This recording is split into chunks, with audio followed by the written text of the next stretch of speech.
welcome to our newest episode of the podcast. Today we will be discussing Doctors on the Frontlines, the October 17th revolution. And today we have two guests. We have Dr. Zakia Dimassi, who is a graduate of the American University of Beirut Faculty of Medicine in Pediatrics and Adolescent Medicine, and subsequently was responsible for a lot of the medical education that happened at the American University of Beirut, including the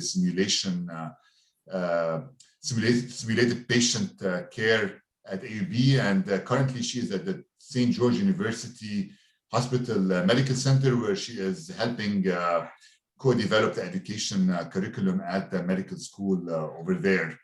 And our other guest is a person I know very well, Dr. Alain Sabri, who I had worked with at the Lebanese American University in Lebanon. Dr. Sabri is a professor in ear, nose, and throat surgery, otolaryngology.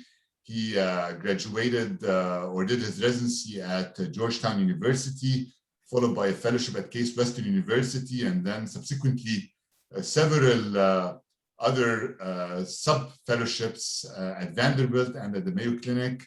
He worked at the Mayo Clinic for a while and ended up moving back to Lebanon, specifically AUB, where he was head of the otolaryngology division over there, then was at Cleveland Clinic Abu Dhabi, then was head of ENT at the Lebanese American University, and currently is head of ear, nose, and throat surgery at Sheikh Shakook Medical Center, which is part of the Mayo Clinic in Abu Dhabi.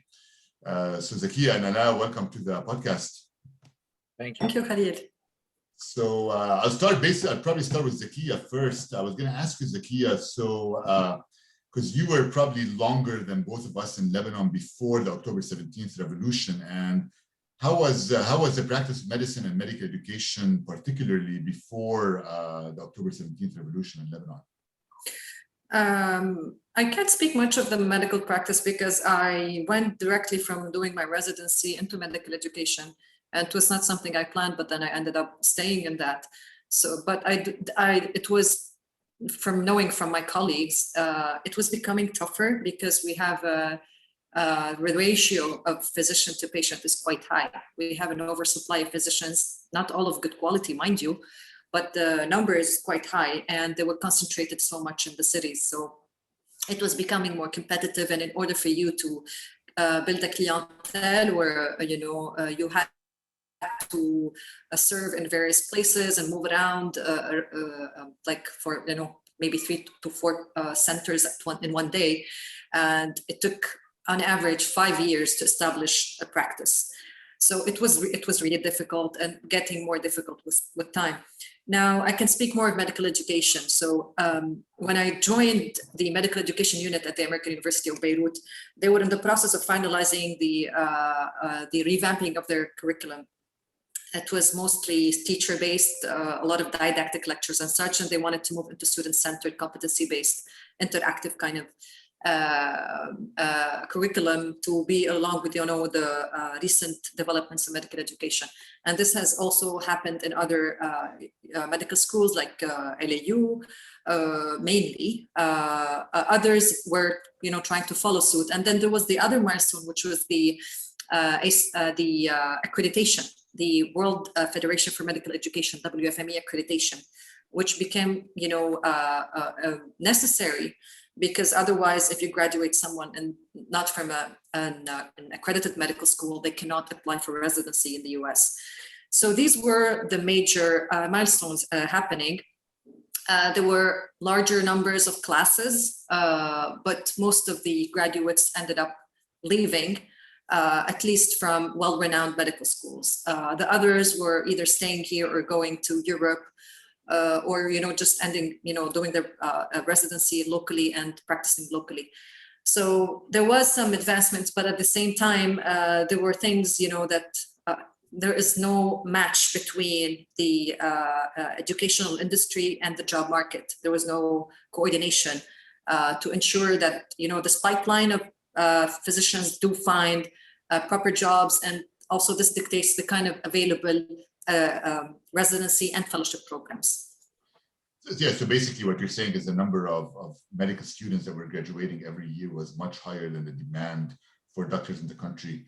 Yep. So Alain, since you practiced in Lebanon even before the October 17th revolution, so you probably dealt with this issue, right? Sure, but first of all, let me thank you for doing all these podcasts, which are very interesting, and an example of education and continuity. And our mission is right here. Zakia, I'm very proud to say, at one point she was my student, and it's so nice to see our students actually surpass their teachers in education and dedication. It's wonderful. So, what exactly would you like me to comment on, Khalil? And again, I'm very happy to see you again, and we worked together. It was a great pleasure. But what would you like me to focus on in terms of the change before and after the revolution? Exactly. I was starting first. Education. Yeah, I was starting first by how it was before the revolution. Like, was it easy for you to establish a practice, or did it take you time to build up your practice before the revolution? Sure. Now, I can compare before and after the revolution. I wasn't there that long before the revolution. So 2.5 years, maybe. And you were there before, right? Like prior I was there to for that 2 for a years while, prior right, to the revolution, and I was there prior many years ago. But it you know, in the last 10-15 years, I was there for a few years. It's not easy to establish a practice in Lebanon because Zakia mentioned it very well. There's a huge number of doctors.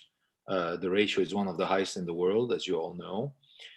In addition, so many medical centers are concentrated in Beirut, the greater Beirut area, and which is has a very large population, and a lot of, maybe that's in a way that's a blessing. A lot of physicians want to go back to their country. So we have 8 or 9 medical schools. Some of them graduate up to 100. I think AUB is 120 now. LAU is some 60, and many of them are between 60 and 100 students a year. And that's a very large number. Some go to the West, some go to the Eastern countries, and a lot of people want to go back and practice in their own country. So before the revolution even, it's very, very competitive. It's difficult. The medical care, though it is of high quality if you know where to go, but the public sector is not that. Many of the Western trained doctors and many others don't want to work in the public sectors for many reasons, reimbursement, etc. And as the economy slowly disintegrated, I'm going to use that term, but it was slowly kind of losing steam. It has become much more difficult for people to build the practice and for patients to have access to care. Of course, that reflected on medical education as well. Many of the graduates want to go west. Many of them start residency, which is postgraduate training after the MD. They sign a contract, they do a year of surgery or internal medicine. Then they get an opportunity in the States or in Europe in research or another residency, and then they leave in the middle of training. So it's been very challenging, as we all know, since all 3 of us are educators. And after the revolution, it got much worse. Then the dollar started, it was 1,500 Lebanese pounds to the dollar. And as you all know, now it's 12,000. So reimbursement has become very difficult. Hospitals cannot buy equipment because they have to pay in dollars. And then, the insurance companies and the patients pay in Lebanese pounds. So really, if you put the math together, it's really literally impossible to sustain a practice. So I don't know how some of the hospitals are still open.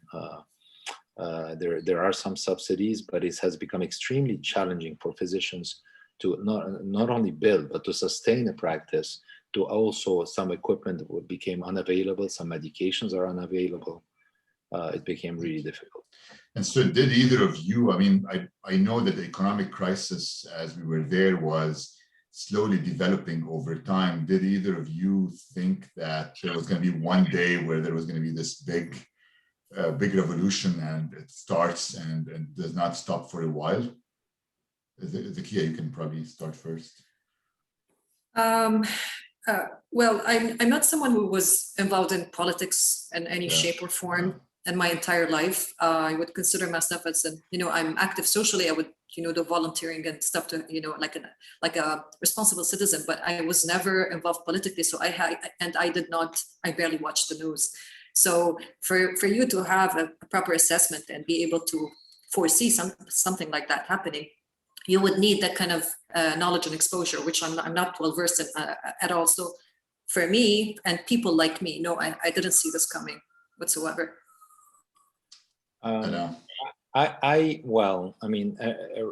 retrospectoscope is always right, but it's very, we can. I left a great job and I went back to Lebanon in 2017. So obviously I didn't see it, but as I lived there and things developed in terms of, we saw our political class, how it was managing the country or not managing it. And the level of corruption, the lack of transparency, the lack of accountability, which everybody knows within our political class, which I don't think anybody hides anymore. And the impossibility of maintaining the currency in terms of, if you look, again, I'm apolitical. I have a master's in health management and business, but I'm really not an economist. But if you put 2 and 2 together, you could see that things are gonna, go down the tubes, but we didn't think it would be that fast and that bad. So it happened. Then we were involved in the revolution, Zakia and I, and a big group of people. And I'm not sure if you're gonna get to that. So we had high hopes. We had high hopes, and we were mostly involved in the revolution from the medical standpoint. We're helping the injured, etc. And of course, from a principle standpoint, we were standing by the principles of building a civil society, a state of law and order, and just accountability. I mean, what every good citizen wants for themselves, for their children. Right. Yeah, and I think I agree. I mean, I think me too. I moved like in 2018. If I had foreseen it, I wouldn't have done the move, I think. But you could start seeing it in the patients when they come to you. A lot of them are asking for reductions in their fees. A lot of them cannot pay for the procedures that they needed done. So you could start seeing it, I think, several years before things started. And then that big day happened, and the revolution started on October 17th. And so what prompted you to establish this medical tent in Martyr Square, which was the center of the revolution? And what are the events that led to establishing this tent? Maybe Zakia, do you want to start? Yeah, I'll begin, and because I was there earlier on, so I will tell you how the events evolved. So the whole events were abruptly, they began on the night of October 17th, was a Thursday. On Friday, I had the meeting in Ashrafiyya, and on the way back home, there was road blockade. They were burning tires. It was gaining speed. And on Saturday, I was just sitting home and watching the news. Again, I was never a political activist, so I just, I did what I usually do when some stuff like that happened. But then I'm very active on Twitter, and one of my previous students is currently a surgery. I think he's a PGY1 in the US. His name is Mustafa Moussilli. He posted a tweet. He was still in Lebanon. And he made this observation that there was a flood of patients to various emergency rooms, and some of them could not afford the fees, or others did not really need an emergency room. So he was proposing establishing something on the ground, just to tend to the injured on the spot. And I don't know what took me. I just responded to that. I shared the tweet. I shared it on not only on Twitter, but also on Facebook. And it went viral, like literally. So, and it turned out that a lot of people were trying to do something similar. So there was this coalescence of, people from here and there, from all over the place. We did not know each other. We ended up in Martyr Square, and the civil society had some tents already established. And when they knew what we wanted to do, they were like, please use these tents. And so there was a bunch of paramedics, resident physicians, and some NGOs. And lo and behold, medical students became very excited and they wanted to pitch in. And then we had attending physicians come from various places, but specifically from AUB-MC and LAUMC. And this was it. And then we had, started getting help, like donations, whether we actively asked for them or by people because they had trusted us at some point. So yeah. So that's how it started. So I guess, Alain, you were part of that WhatsApp group, and that's how we decided to come over. Shortly after, I was also looking for ways to help. I had a few other ideas. We're going to set up a dispensary, and then there was this clinic which was there on the ground in Martyr Square. So we're at the center of the revolution in a way. So it was very exciting. We had a lot of hopes. I think we treated Zakia 3,000-4,000 patients within a couple of months. I lost track because at some point we were documenting the cases on WhatsApp, but then things became, too erratic and too messy.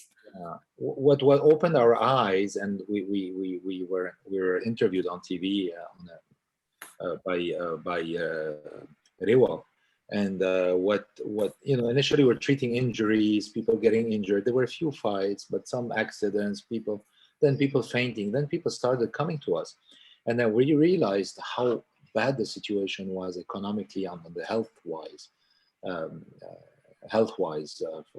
for the country and individuals. But basically, people were coming to us with blood pressures that I've never seen, of 240 over 140.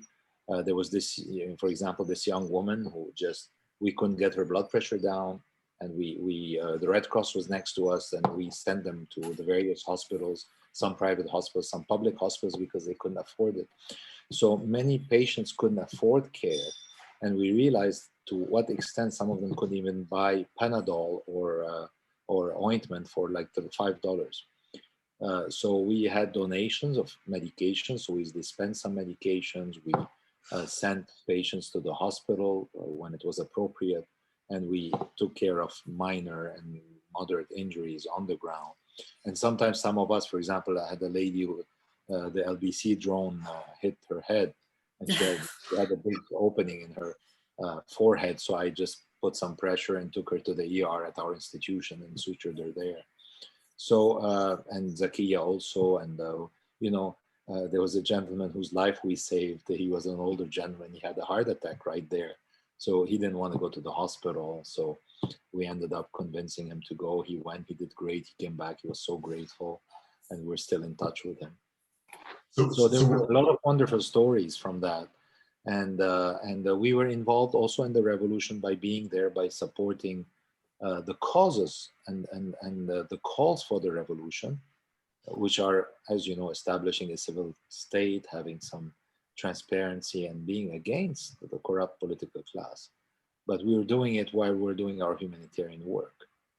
Right. And so most of the patients like coming from Martyr Square and from the area of the revolution, or were you getting also people hearing about you and coming in from outside to get treated just because they did not have any medical insurance? Yeah, they were mostly from around. Martyr Square is a large area, and people would concentrate there and start demonstrating and stuff. But then, when the first tent gained more visibility, so people would come in, especially because we had free medication. And I'm not talking medication, over the counter stuff, just to be clear, so that people don't don't go judging. So So, but so then you weren't giving out any morphine or anything like that, or we wanted to, but but yeah, I mean, people learned about us, and there was people who came in on a regular basis, or who resided in tents around the area. They slept in tents. They were literally living in tents that they erected on the Martyr Square. So they would come in for all sorts of complaints. Some of them had fractures that needed, to change on them, or injuries or whatever. So we saw them, but then others, they would drew in other people, like they would point at where the tent was. But this is not only what also gave us more visibility, the fact that we formed what we called, there was a smaller team that we used to deploy when, there was a lot of confrontation between two groups of revolutionaries on the ground. And they would go inside the hot zones, which were usually not addressed by like the Red Cross or the civil defense, and try to help whoever is injured and on the ground, be it people who are revolting or even from the security forces. So this also gave us credibility. So people knew that we were there just to help, regardless of the backgrounds of the people on the ground. So also this gave us momentum in terms of how many patients we were seeing. Well, we inhaled a lot of tear gas at some point. I went in a couple of times in the hot zones, and it was scary because at some point there were thugs, Yeah.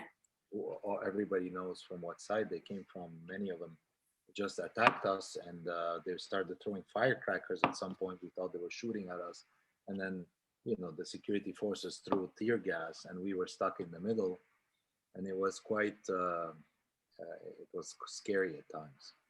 Yeah, so you were attacked. I remember, Alain, I saw you the next day at the hospital, and and we knew directly that you were attacked that day. So they were attacking you guys on purpose. I guess you were attacked on purpose. Not us specifically. They were attacking the whole group of people who were, in the revolution.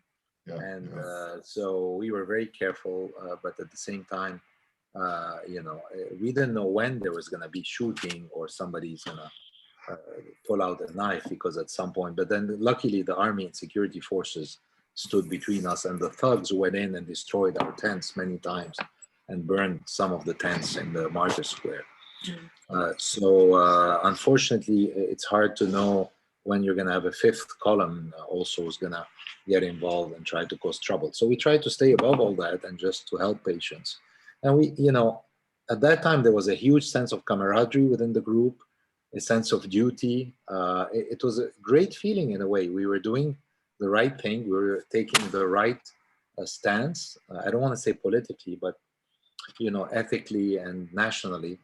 At the same time, we bonded a lot. We learned a lot. We experienced a lot of feelings, a lot of different emotions. And we did have a big sense of hope. Unfortunately, hope kind of faded with time. And as we all know, we are still where we were back then, in a way. If not, we're in a worse situation. Obviously, since then, I took my family and left. And I went to the Mayo Clinic in Abu Dhabi. And and you are in Washington D.C., so at some point, that's how it is. So one question when we go into that too more is, how are you covering it too? Because I'm sure it needed coverage during the day and coverage at night, right? So because a lot of you have daytime jobs, and you probably had to be at your own hospitals during the daytime. So here I have to give a shout out to Dr. Shafi Qiblawi. He's an ER physician currently in Dubai. Shafi had just finished his residency back then, and he was just waiting for his paperwork to come in before leaving. So he was the gatekeeper, let's say, of the tent, and he had his four-wheel was basically the storage for all the equipment and materials that we needed. So he would just come in first when there was more people available in the Martyr Square. So that would be, in the afternoon, and set up the tent. And then we gradually come in. And we also use the WhatsApp to say, like, we need this number of people today. Okay, we're saturated. If you want to come in, it's fine, but we can't have you, we can't have that many people because we'll end up crowding the tent and we don't have enough space to treat the patients. So this is what we used to do. And after Shafia traveled, another shout out to Danny Juni. He's a paramedic, and Danny took the stuff into his car and he took over that function. And at some point, we did not really need the tent because there was dwindling the number of people on the ground. So we had this roaming team. So they had backpacks, and they would roam around and check if anybody needed any help. And they would coordinate definitely with the Red Cross and the civil defense. So many of them are in their 20s and 30s. So it was good. So they were very active. And now keep in mind that before 3, 4, 5 o'clock, not much was happening. So the action was mostly after 5 o'clock and at night. So that's when we finished our work, went down there almost daily and on weekends as well. And of course, there were big events. There were special days. I can't remember them. But there was a day of whatever. There was a very big day was memorable was the Independence Day, 22 November. And I'll never forget that day. And we marched, groups of physicians and artists marched, and different students, and then university students. So parallel to that, I personally got involved with a few organizations of university professors for the revolution. And there was a health group also with AUB, LAU, and Lebanese University, Kaslik, Université Saint-Joseph, and other universities, Notre Dame, and I can't remember what other, Arab University. Also met incredibly intelligent, motivated, smart people with very clear thinking, with very clear ideas of what they wanted for their country. And I'll have to just also congratulate the students who actually led us. The students were unbelievable in the revolution. They would suddenly fill a square. They totally destabilized the security forces were trying to block different revolutionary groups from reaching some places because they were so unpredictable. So in that sense, as well as they had very, very creative slogans. So there was this amazing coalition of students and university professors. We had several meetings, brainstorm over what direction should the revolution take, what should the stances be, what should the slogans be. But again, we have a very deeply rooted system of corruption in political class that's been very hard to oust. That's supported by different regimes and other well-known entities, and so we can say we tried very hard. I'm still optimistic maybe about the future, but it's going to be a very, very long and difficult road, I think. Yes, at the time, I think, like all of you, I remember, Alain, you would come to the hospital and there was a big atmosphere of hope. You would say, this is the moment, we're gonna change everything now and things are gonna get better. And then at some point, you suddenly changed your mind and you started telling me, oh my God, it's not gonna get better. It looks like things are gonna get worse. And suddenly things dwindled down. And then when did you decide, like when did the time come for a decision to, like, you know what, say, we're gonna remove the tent from Martyr Square and we're not going to have a presence there anymore? I don't know, Zakia, that just came gradually. I think everything kind of died off in Martyr Square, right? Not just because there weren't as many people to serve, so we just capitalized on the roaming team. So we'd have a number, they were around 6 and they were well trained, so we could just they're capable of going into the hot zones, but these would only be deployed when there were events. But then the events became less frequent. And so the tent remained there until it was actually, I think they burned it at some point. It was burned. And then the army cordoned off the area, and then just everything kind of, the central Beirut, was no more. But there were some periods where it was really, really violent, and many people lost their eyes, and some, were injured. Rubber bullets. Right. I remember that. And so Alain, like afterwards, this stopped, and it looked like things were not going to get better anytime soon. So what prompted you to say, you know what, I'm gonna pack up and leave the country? Lebanon is a love story for me. I left it and came back 3 times, and I have right now an 8.5-year-old daughter. At the time she was whatever, and a few months ago I left.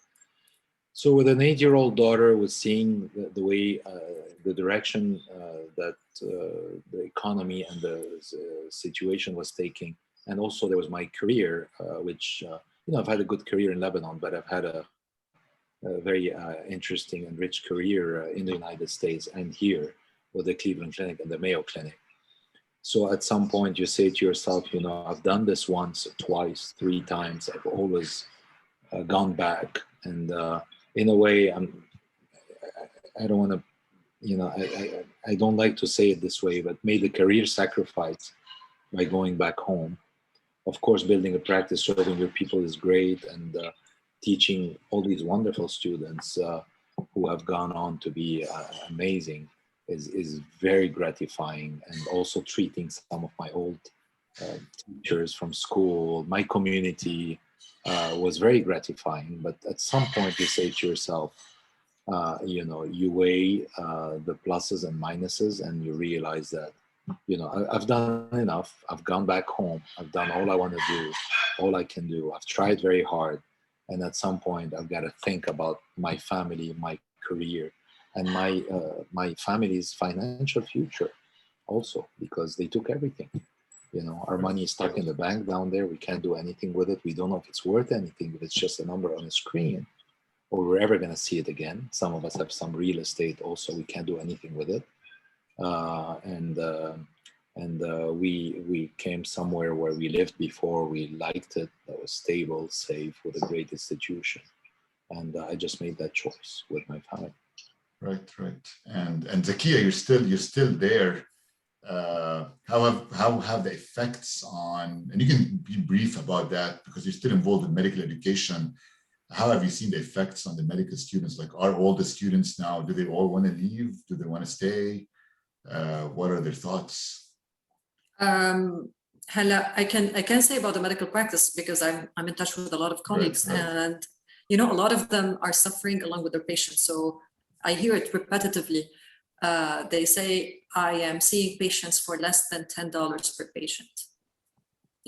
How long can I sustain this? How long can I sustain my practice? I'm not only talking about people who serve in academic medical centers, people in private practice, which is, a significant number. Now, medical students have an even more powerful reason to leave. They just don't want to stay. They don't see a point.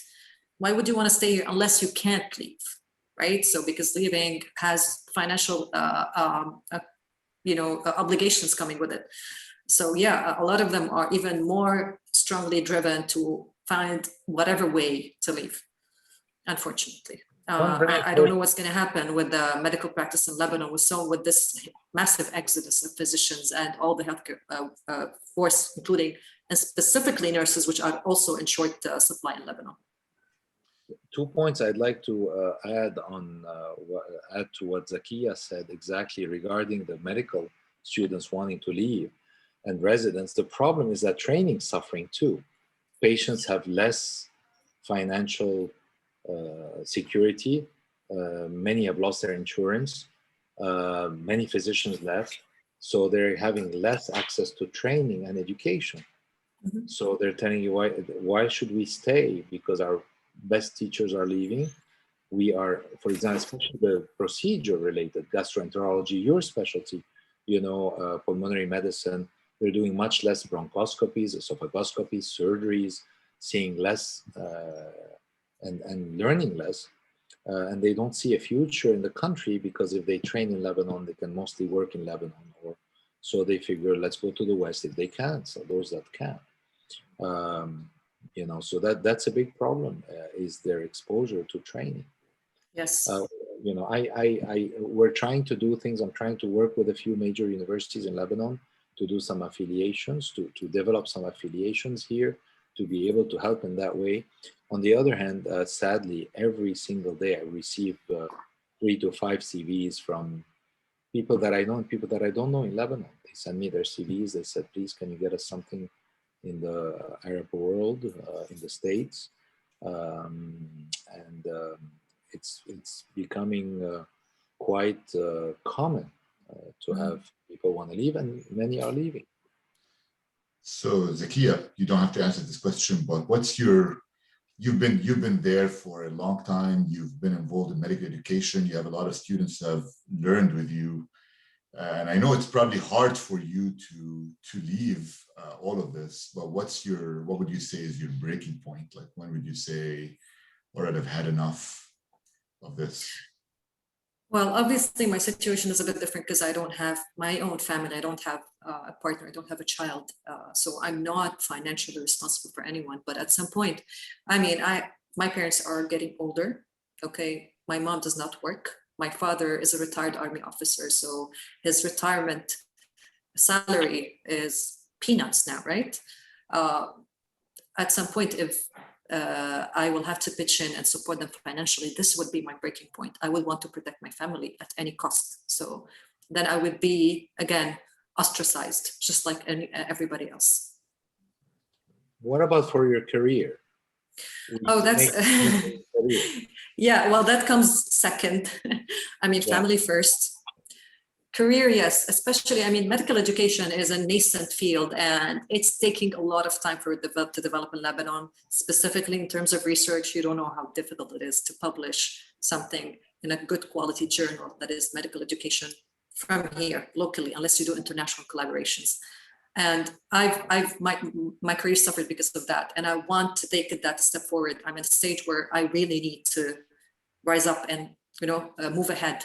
That would be another probably equally strong impetus for me to leave, because I want to leave an impact in the field.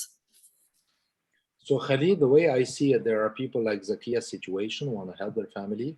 And I'm at that age where I have some friends I was late, but I have friends who have kids who want to go study in college. One of them is with me here. He said, I have 3 kids in college in the US. I have to pay $100,000 a year at least or more in tuitions, and you can't get a penny out of Lebanon, and the money you make there is peanuts.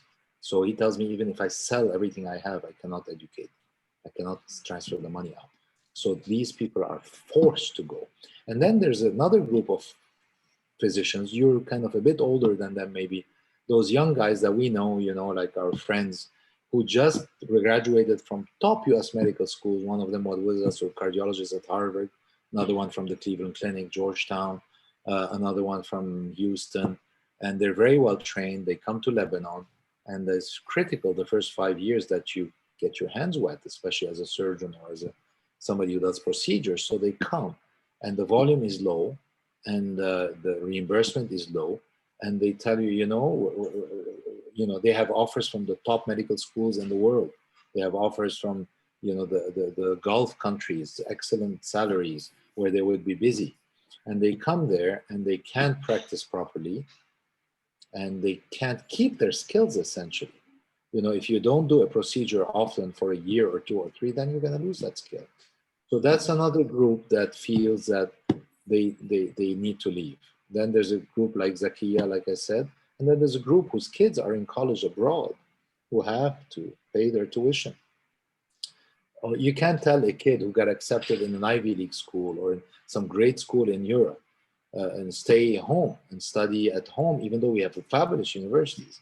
But if that, I shouldn't say child, that a teenager, 18-year-old, 19-year-old, 21, 22-year-old has ambitions to go somewhere and wants to go something abroad. So parents feel they cannot deny them that.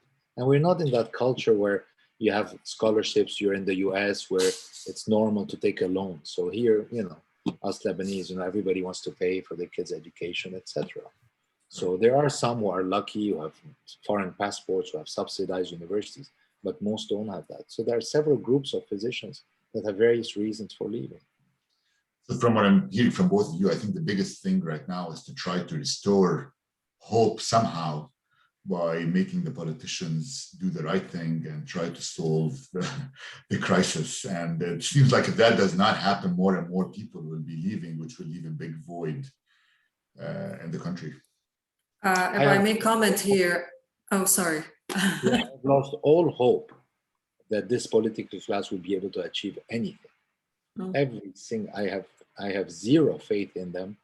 I have zero illusions that this political class has any consciousness and any ability to do anything, whether their hands are tied by their masters or their different calculations or the corruption they're involved in.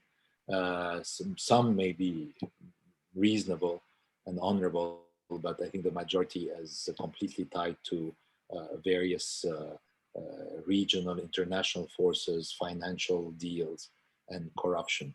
And let's just say it as it is. I think everybody knows that. And unless something major happens, I don't think anything's going to change soon. Zakia, what were you going to say? We're going to say something. Yeah, just to build on that, it's not just that they can't do anything, they don't want to do anything. It's both, actually. Even if somebody competent comes in now, the situation is so complex. But we were having these discussions among each other, in the society.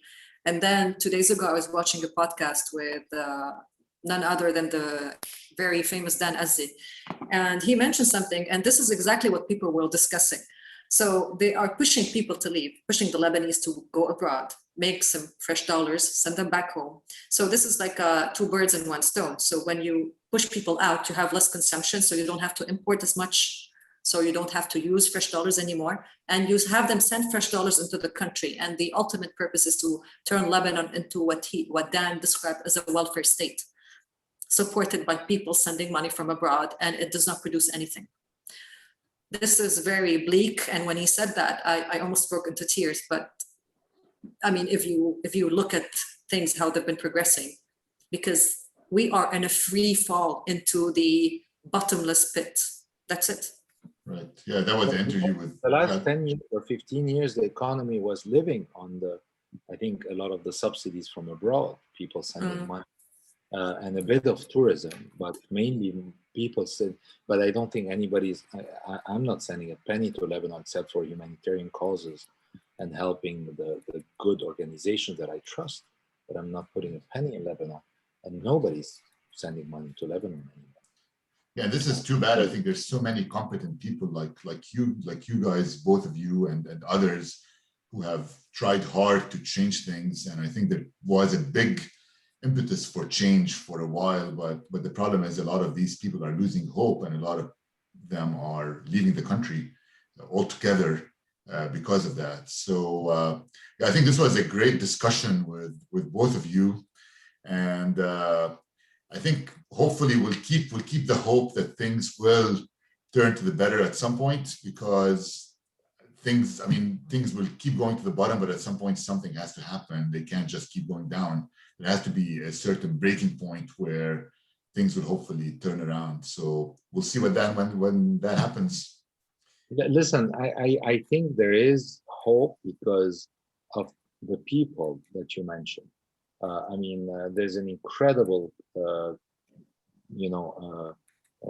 class of people in Lebanon, in all social levels, that really is perseverant, is well educated. Many of them, there's a diaspora of 12 million, I think, Lebanese people, or 15 million abroad, who have a lot of affection to the country, and many hope to return. So I think if the political and economic situation improves a little, you see an injection, a reverse brain drain, an injection of money into the country.